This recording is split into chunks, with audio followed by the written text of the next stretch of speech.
ગીર સોમનાથના વેરાવળ બંદર પાસે એસએમસીએ દરોડા પાડ્યા। વેરાવળ બંદરથી દારૂનો જંગી જથ્થો ઝડપી લેવામાં આવ્યો છે। દરિયાઈ માર્ગે ફિશિંગ બોટમાં આ દારૂનો જથ્થો લાવવામાં આવ્યો હતો। અત્યારે 31st નજીક છે। નવા વર્ષની ઉજવણીમાં દારૂની હેરાફેરી વધુ થતી હોય છે, ત્યારે અહીંયા એસએમસીના દરોડામાં ખરેખર દારૂ ઘુસાડવાનો પ્રયાસ થઈ રહ્યો હતો ને એ પણ 400 પેટી। નલિયા ગોદી વિસ્તારમાંથી 400 પેટી દારૂ ઝડપાઈ ચૂક્યો છે।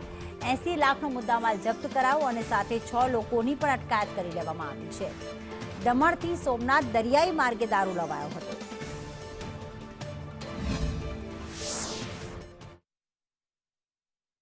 સપાટો બોલાવવામાં આવ્યો છે, જે દરિયાઈ માર્ગે વેરાવળમાં વિદેશી દારૂ ઘુસાડવામાં આવતો હતો અને જેની ચોક્કસ બાતમીના આધારે એસએમસીએ દરોડો પાડ્યો છે।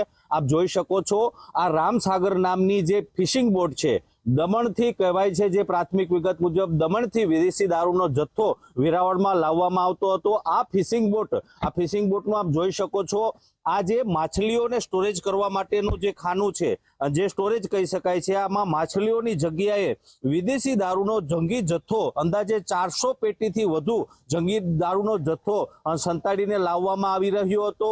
સ્ટેટ મોનિટરિંગ સેલને ચોક્કસ બાતમીના આધારે મધ્યરાત્રિના 3 વાગ્યાના સુમારે દરોડો પાડવામાં આવ્યો હતો। તે મુજબ 400 પેટીથી વધુ વિદેશી દારૂનો જથ્થો હાલ એસએમસી દ્વારા ઝડપીને આગળની કાર્યવાહી કરવામાં આવી છે।